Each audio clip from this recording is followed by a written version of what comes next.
Assalamualaikum warahmatullahi wabarakatuh. Bismillahirrahmanirrahim. Ila hadratin nabiyil mustafa Muhammad sallallahu alaihi wasallam wa ala alihi wa sahbihi ajma'in. Lahumul Fatihah.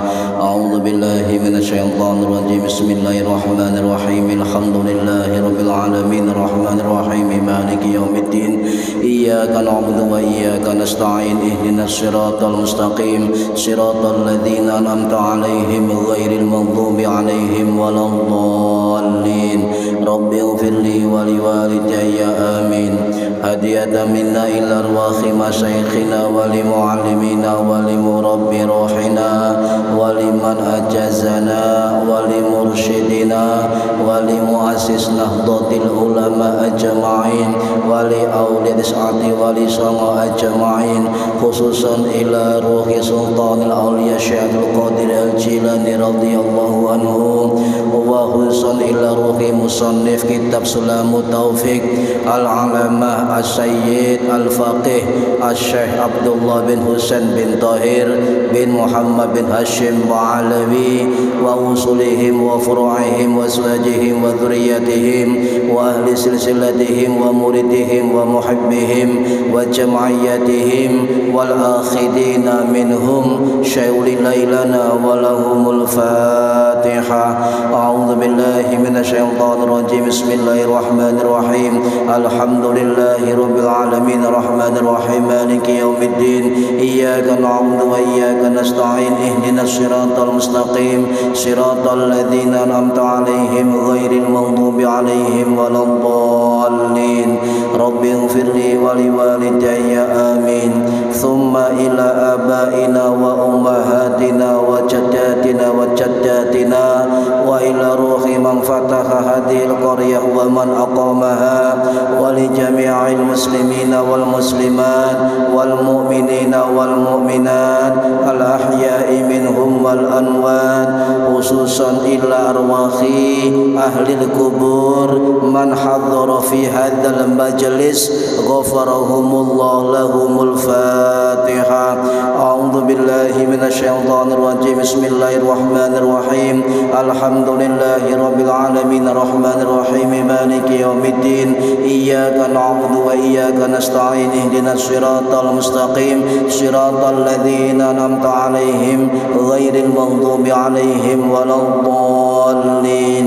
Rabbi ighfirli wa liwalidayya amin. Bi barakati majlis ilmi, mugi-mugi kita lan keluarga kita sedaya diparingi sehat wal afiat lahir batin, kathah lan barokah rezekine, selamat dunya akhirat lan boten wonten alangan gangguan menapa-menapa biidnillahi wa ridallah. Al-Fatihah. A'udzu billahi minasyaitonir rajim. Bismillahirrahmanirrahim. Alhamdulillahi rabbil alamin arrahmanir rahim maliki yaumiddin. Iyyaka na'budu wa iyyaka nasta'in. Ihdinas siratal mustaqim siratal ladzina an'amta 'alaihim ghairil maghdubi 'alaihim waladdallin. Rabbi ighfirli wa liwalidayya amin.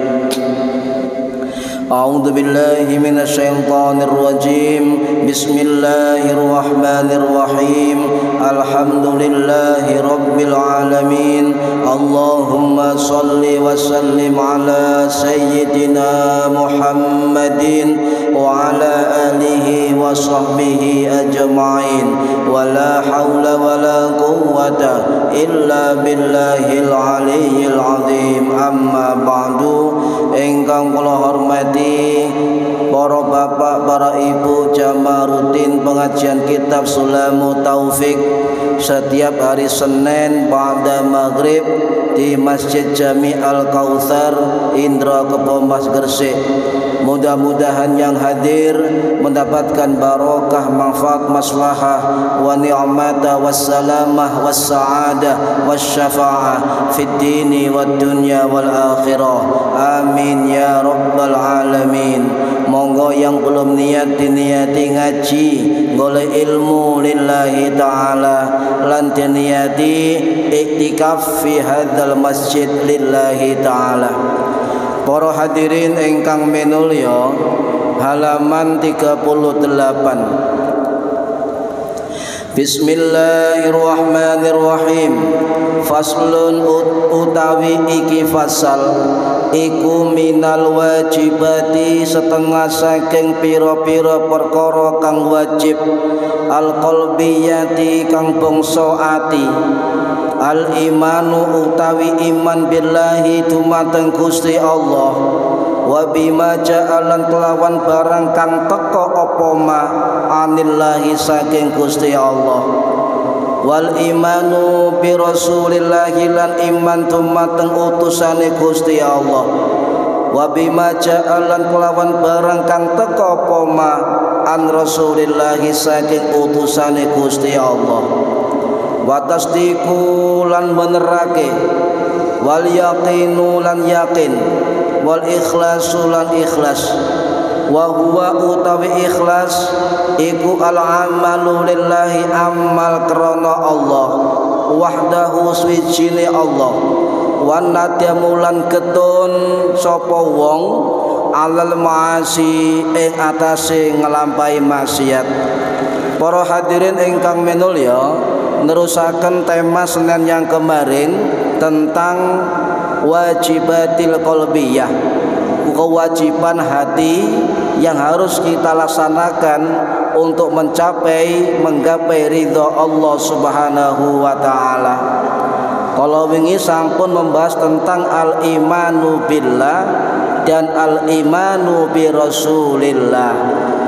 Saniki ngelanjutno minal wajibatil qalbiyah, perkara-perkara yang wajib bagi hati kita, yaitu sifat yakin dan sifat ikhlas. Niki mboten ahli kula bahas niki, cuma kula petunjuk dari ilmu-ilmu guru-guru kula dan juga kitab-kitab syarah Sulamut Taufik. Hadirin rahimakumullah, kula baleni sing diarani hati itu menurut kitab Mu'jam Lisanul Arab, karangane Imam Ibnul Mandzur rahimahullah yang wafat tahun 1311 Masehi di Kairo, Mesir. Beliau mengatakan qalbun atau hati itu dari kata qalaba.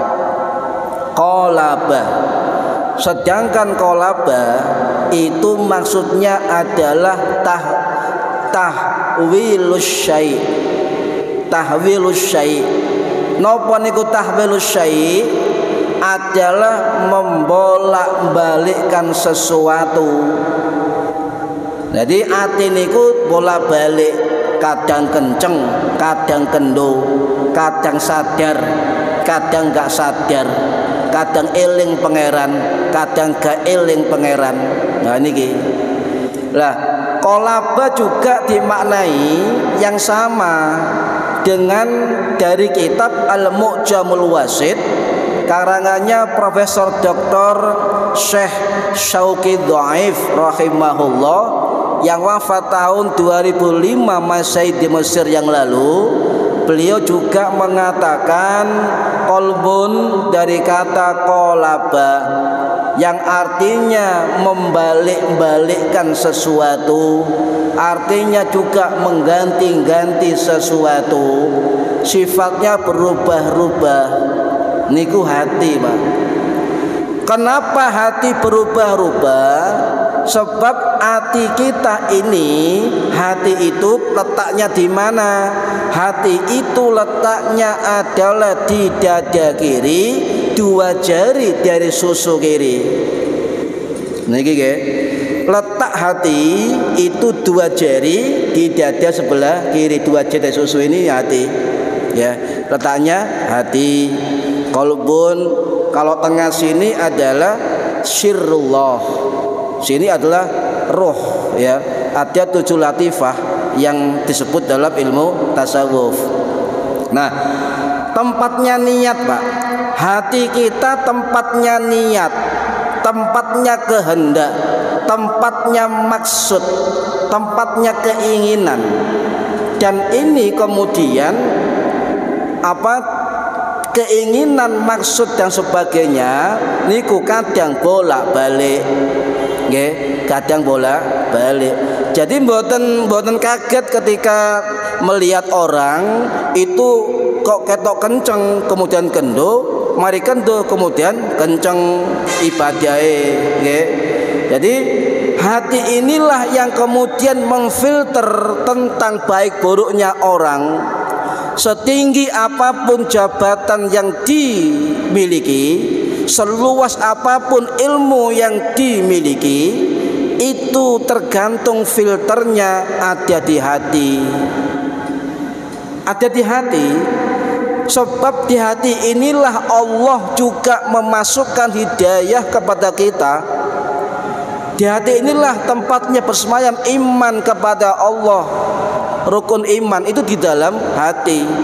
Nah niki, sehingga untuk memahami ilmunya hati, maka tidak hanya soal tirakat atau riyadhah dan sebagainya, juga dilengkapi dengan pengetahuan atau ilmu. Niki para hadirin, sebab lek wong riyadhah tanpa ilmu kadangkala melampaui batas, berlebih-lebihan.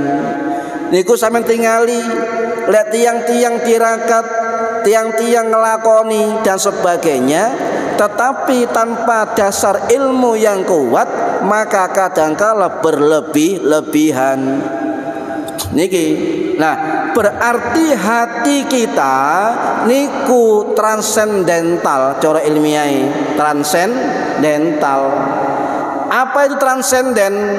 Sesuatu yang tidak nampak di mata zahir manusia.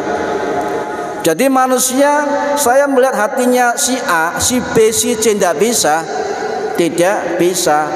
Kecuali orang-orang dengan makom khusus, Pak, yang memang betul-betul dicintai oleh Allah Subhanahu wa ta'ala.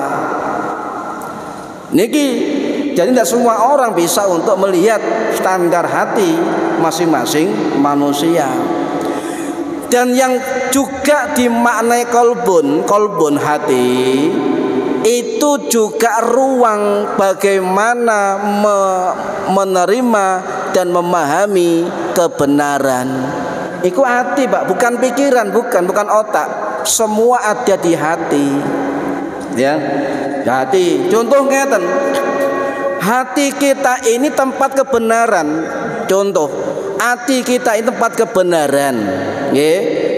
Kalau ada suatu sikap atau perbuatan yang menyalahi kebenaran atau mengandung dosa atau maksiat, maka berarti dia berseberangan dengan hatinya sendiri.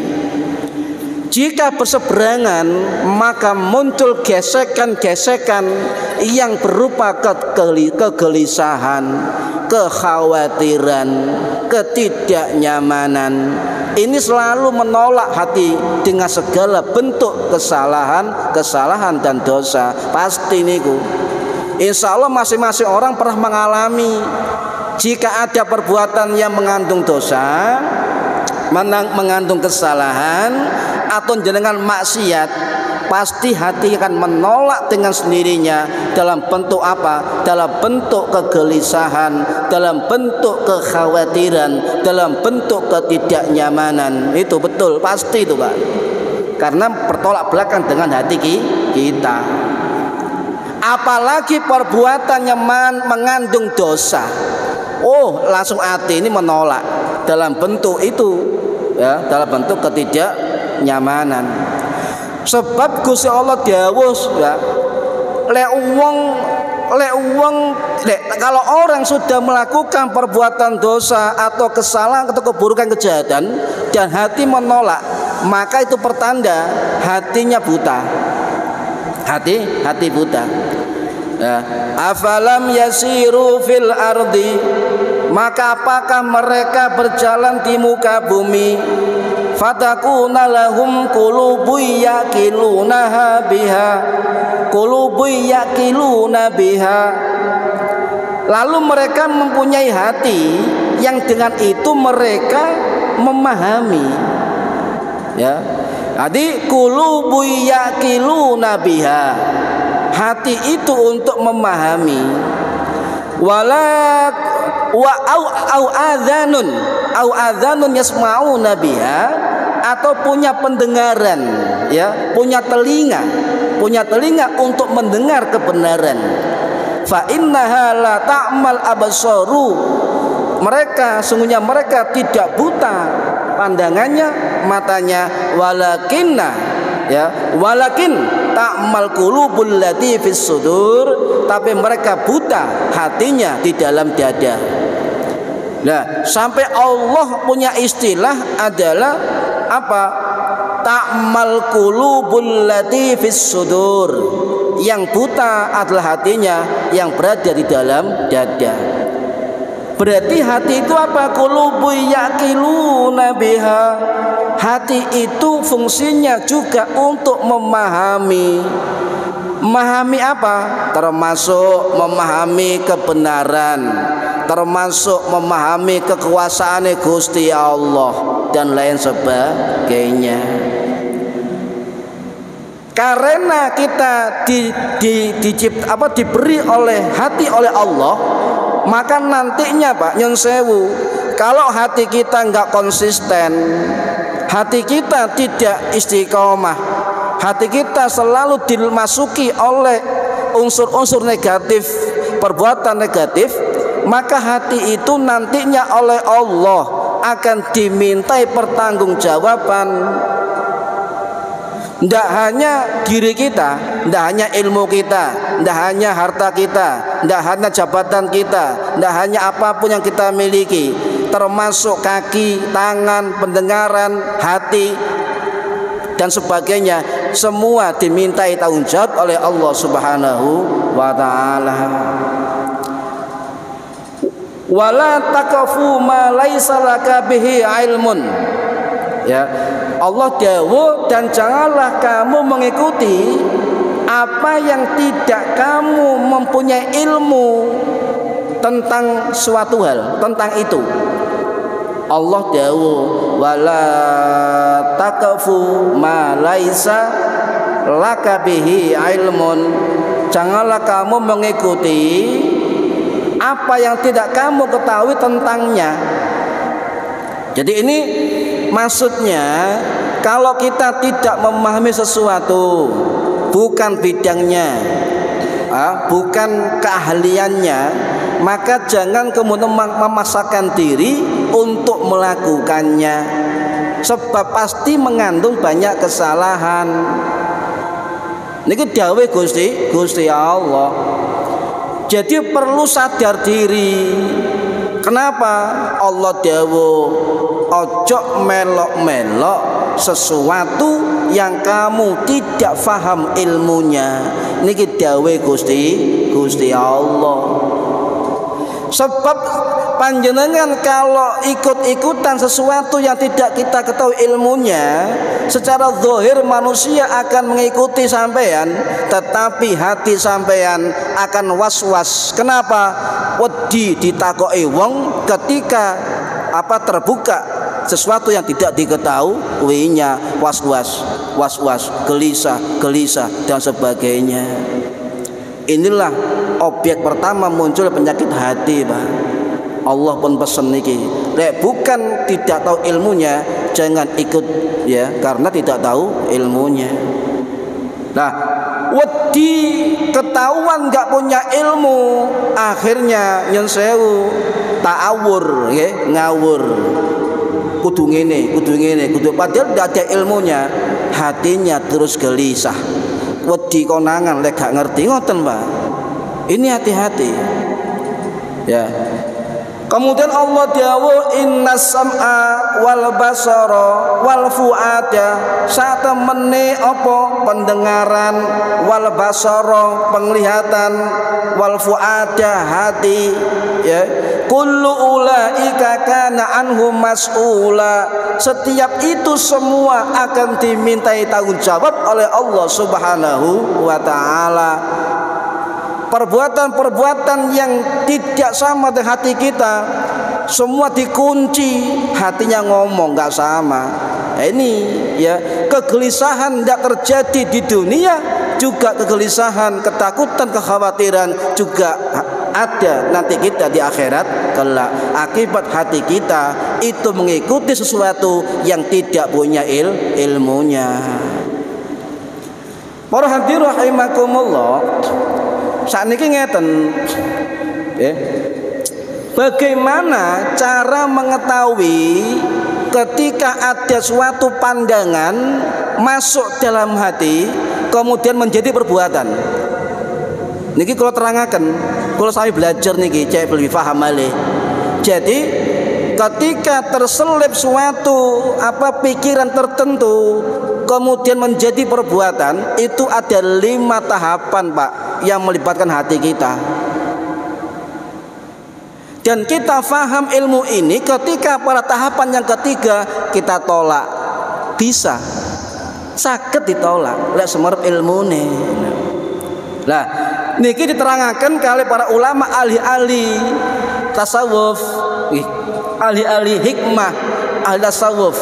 Salah satunya diterangkan oleh Imam Muhammad bin Alan ya, As-Siddiqi As-Syafi'i Al-Asy'ari, atau masyhur dengan sebutan Imam Ibnu Alan As-Syafi'i rahimahullah, yang wafat tahun 1647 Masehi di Ma'la Mekah.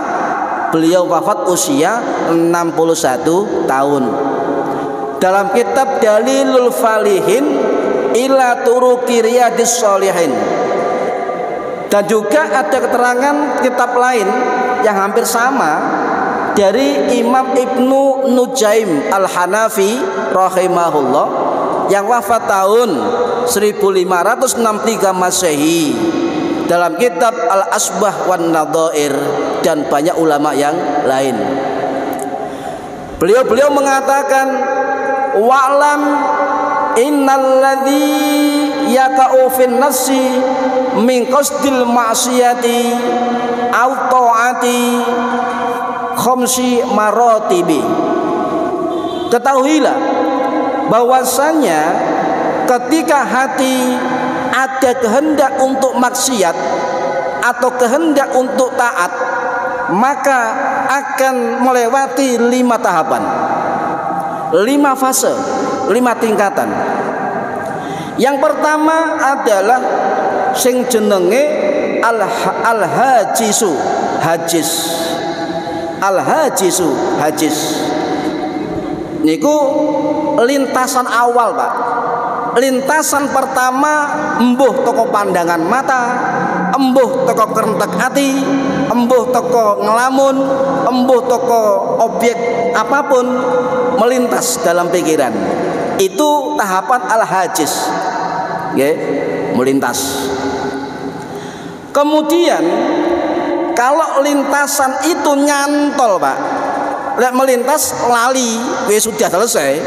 Tapi kalau lintasan itu sudah masuk dan dipikirkan, maka masuk tahapan namanya al-khotiru, khotir. Apa? Lintasan hati yang sudah sampai tingkatan membayangkan, masuk ngalir ke hati. Niku khotir.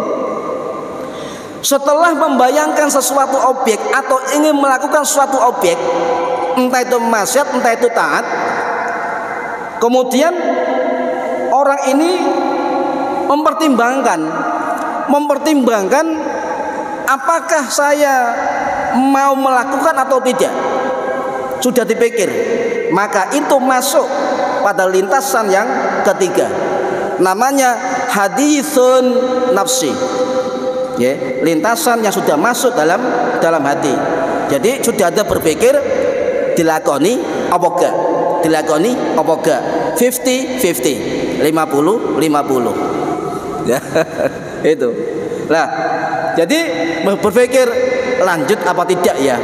Nah, kalau sampai sudah berpikir lanjut apa enggak, maka itu sudah sampai pada lintasan hadisun nafsi.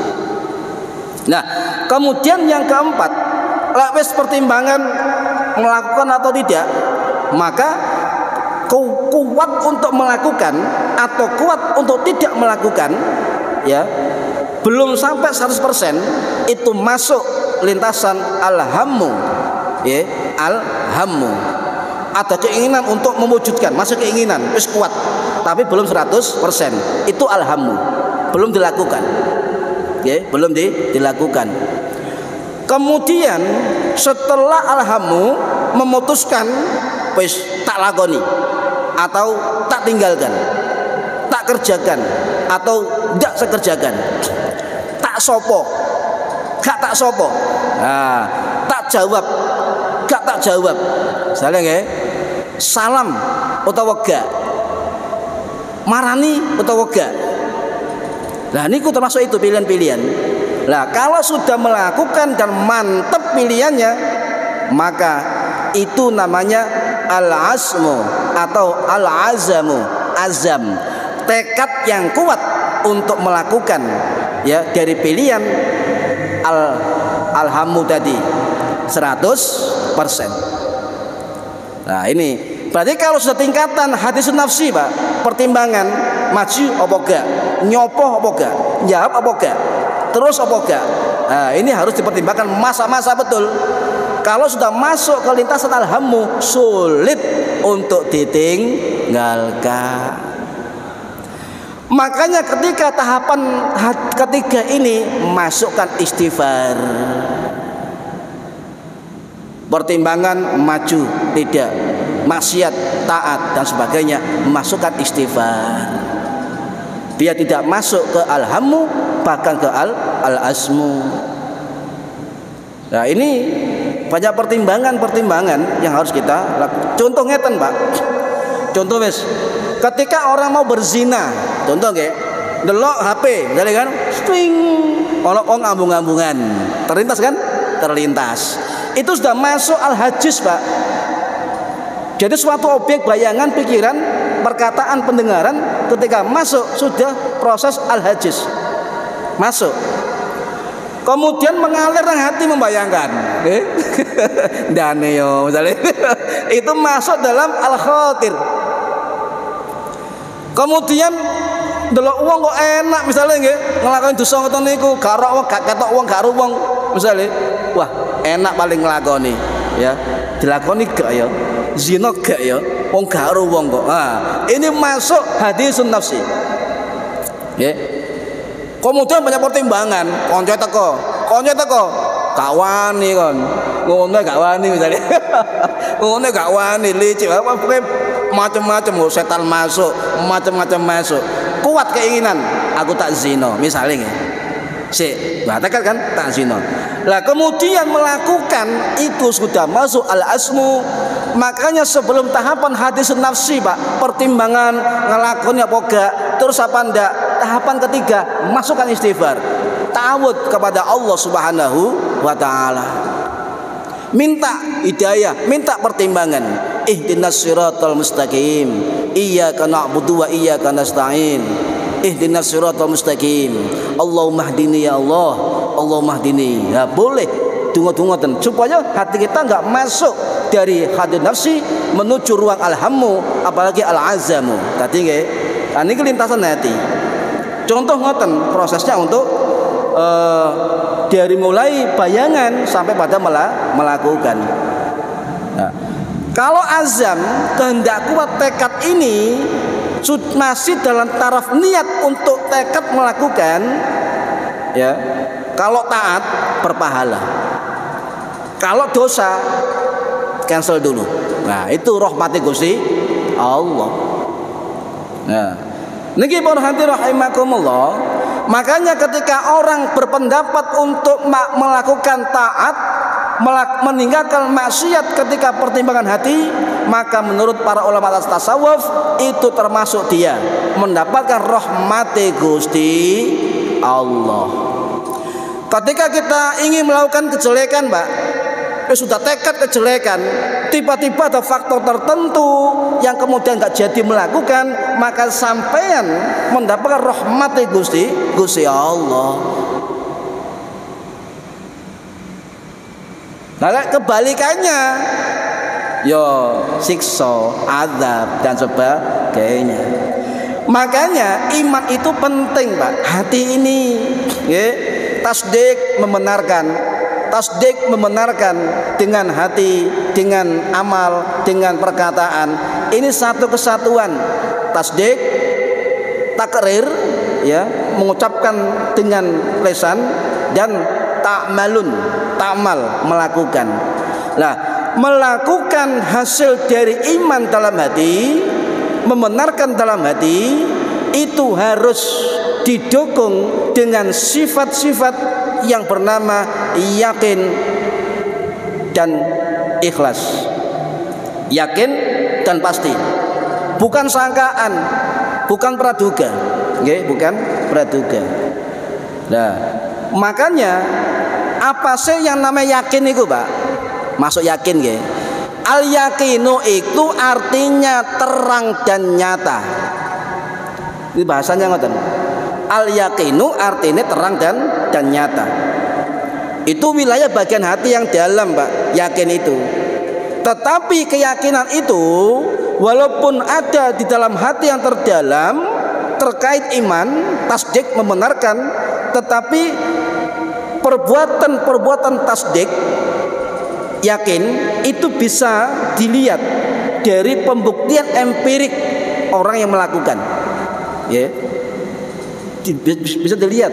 Jadi ada ilmu yakin, ada hakul yakin, ada ainul yakin. Contoh ngeten, Mas Irsyad ono madu apa lewegi, nah, okay? Dikasih info, gitu kan?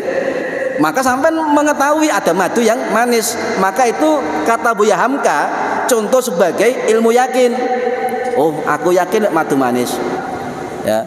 Kemudian ditunjukkan, ini Mas, ini madunya, ya kan? Ini contoh kasarnya begitu. Ini madunya. Oh, saya tahu itu madu. Tadi hanya informasi, sekarang tahu ini madu. Maka itu ilmu apa? Hakul yakin. Ono madune. Sampai mencicipi madu, oh manis, betul-betul manis. Maka itu adalah ainul yakin.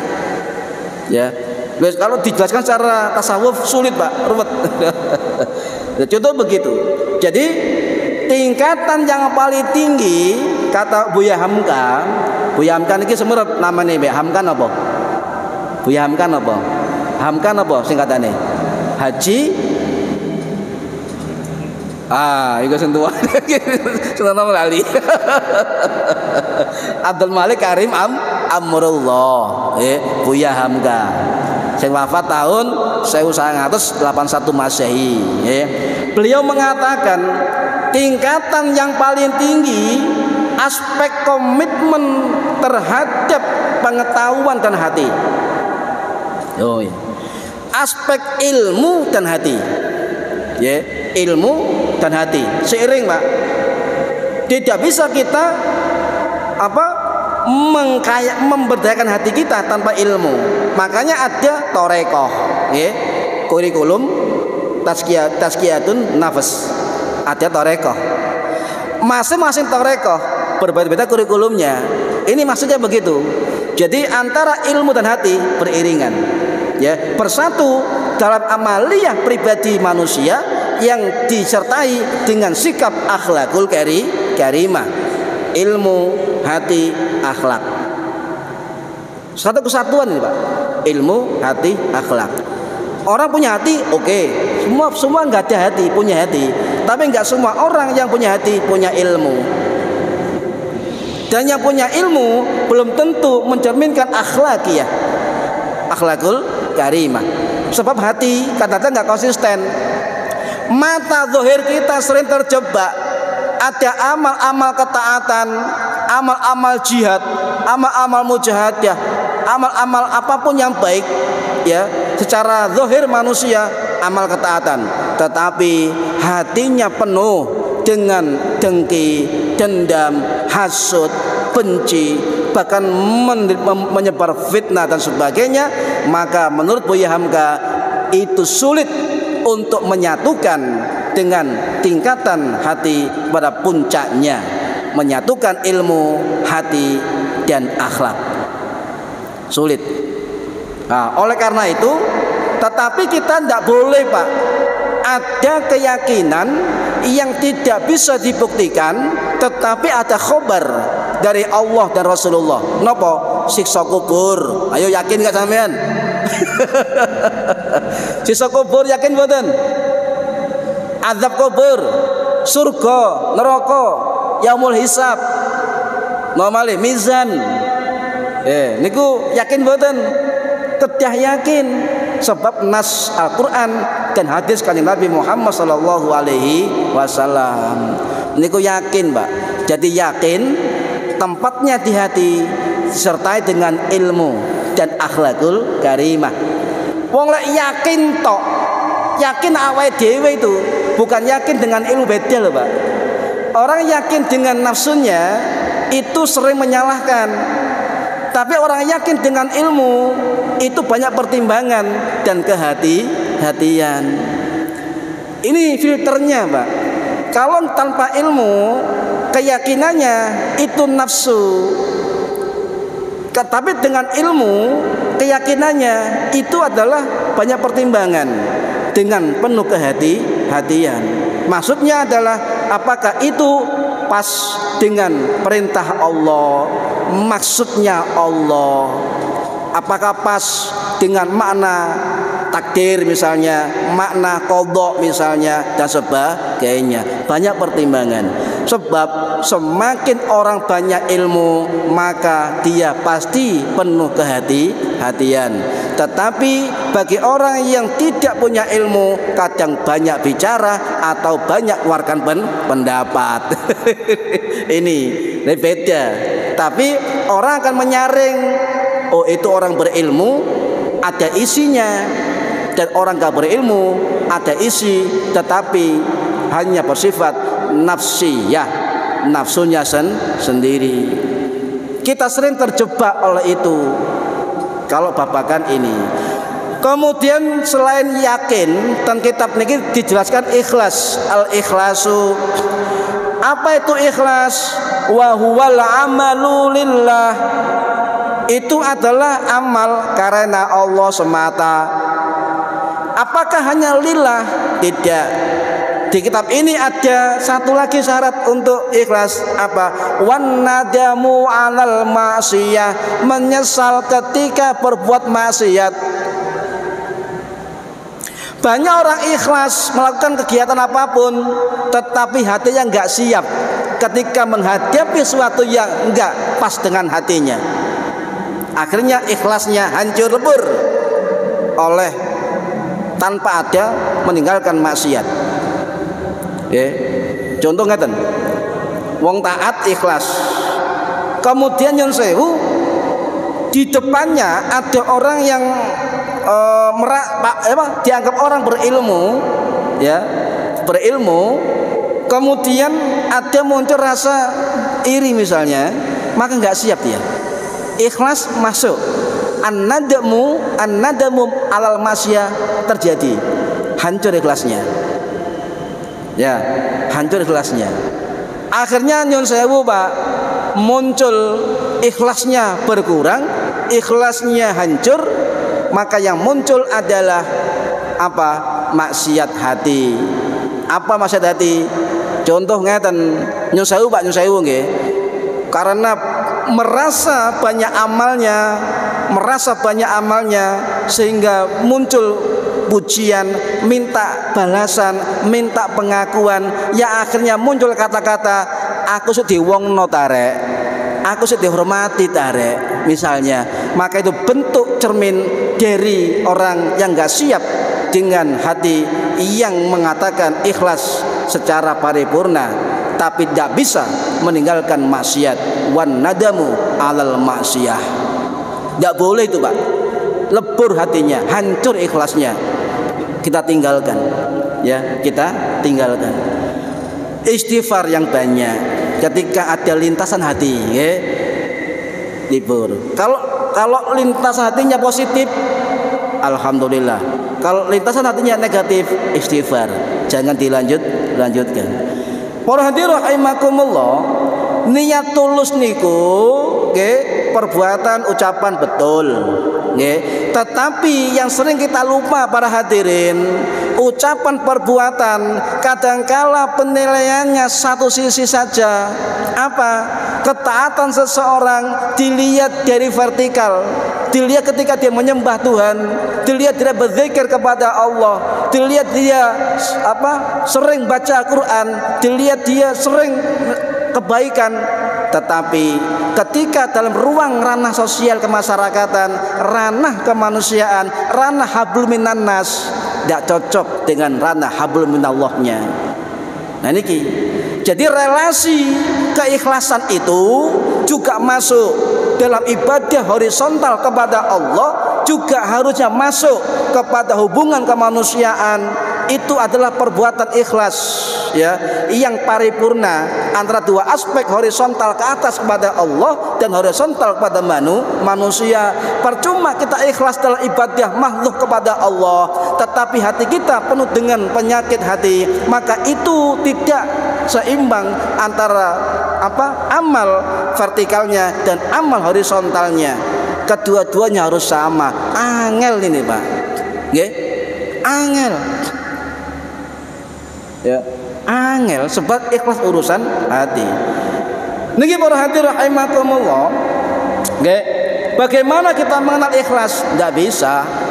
Saya katakan kemarin, ikhlas itu yang tahu Allah Subhanahu wa taala. Tetapi ada ulama tasawuf yang mengatakan, salah satunya Imam Al-Kalabadhi rahimahullah yang wafat tahun 790 Masehi di Uzbekistan, loh, ulama salaf. Beliau mengatakan al-khalisu minal amal, kebersihan amal itu 3 hal, Pak. Ya, bersih dari 3 hal. Nopo? 1, apapun amalnya, baik yang nampak nggak nampak, yang zahir dan batin, itu ketika ada pujian, ada celaan, ada fitnahan, ada apapun, sama saja. Sama saja, gak pengaruh, gak ngefek, Pak. Jalan saja kalau itu suatu kebenaran, gak ngefek. Ya. Yang kedua, apa? Amalnya selalu dilupakan ketika itu kebaikan. Wis lakoni apik gak dieling-eling, ngoten, Pak. Gak dieling-eling. Sing angel ngutangi wong sampe lali, iso enggak niku? Angel nggih? Angel, Pak. Wis utange tak ikhlasno. Angel kula saged ya. Yang ketiga apa? Selalu setiap kebaikannya dalam hatinya mencari rahmat Gusti Allah. Rahmate Gusti Allah. Niki nggih. Lah, napa kok mencari rahmat Gusti Allah? Sebab nyun sewu dan kitab Al-Hikam karangannya Imam Ibnu Athaillah rahimahullah yang wafat tahun 1278 Masehi di Spanyol, ya. Beliau mengatakan kita untuk selamat dari hati, penyakit hati, dan mudah mendapat rahmatnya Allah, apa kuncinya? Kata beliau, jangan mengandalkan amal kita, jangan bersandar dengan amal-amal kita, sebab belum tentu amal-amal itu ikhlas kepada Allah Subhanahu wa ta'ala. Min alamatil i'timadil alal amal, sebagian tanda orang yang bersandar kepada amalnya, ya, apa? Nuqsanur roja. Ini menurut beliau, orang yang biasa bersandar pada amal-amalnya itu tandanya nuqsanur roja, berkurangnya rahmat, harapan rahmatnya Allah dalam dirinya. Lho nggih, ngarep-ngarep ngeten mawon kuncine. Wong lek ngandalno amalnya, mbok apa ae gak ngerti. Ya, pokok amal bagus diandalkan untuk dirinya sendiri agar mendapatkan pengakuan, mendapatkan ketenaran, mendapatkan popularitas, diwongno wong, dihormati wong dan sebagainya, maka itu berarti dia nuqsanur roja min rahmatillah. Dia itu adalah mengurangi harapannya mendapatkan rahmat Allah Subhanahu wa ta'ala. Siapa yang ingin pengakuan dikei Gusti Allah, Siapa ingin populer dikei ambek Gusti Allah. Siapa sing kepingin balasan dikei ambek Gusti Allah. Tetapi akan habis balasan itu ketika fi yaumil kiamah kare eleto. Ya, bol, telas. Nah, wis niki kula baleni no. Kalau baleni jangan bersandar kepada amal-amal kita, sebab itu akan menjauhkan diri dari rahmatnya Gusti Allah. Nggih. Wallahu a'lam bishawab. Mugi-mugi manfaat fid dini wad dunya wal akhirah. Al-Fatihah. A'udzubillahi minasyaitonir rajim. Bismillahirrahmanirrahim. Alhamdulillahirabbil alamin arrahmanir rahim maliki yaumiddin. Iyyaka na'budu wa iyyaka nasta'in. Ihdinas siratal mustaqim. Siratal ladzina an'amta 'alaihim ghairil maghdubi 'alaihim waladdallin. Rabbighfirli wa liwalidayya amin. A'udzubillahi minasyaitonir rajim. Bismillahirrahmanirrahim. Allahumma shalli wa sallim wa barik ala sayyidina Muhammad walhamdulillahi rabbil alamin. Allahumma alimna ilmal Qur'an wa alimna ilma la ilaha illallah wa alimna min ladunka ilman nasiru bihi kamilina fil mahyati wal mamat. Wa sallallahu ala sayyidina Muhammad walhamdulillahi rabbil alamin. Wallahu a'lam bissawab. Assalamualaikum warahmatullahi wabarakatuh.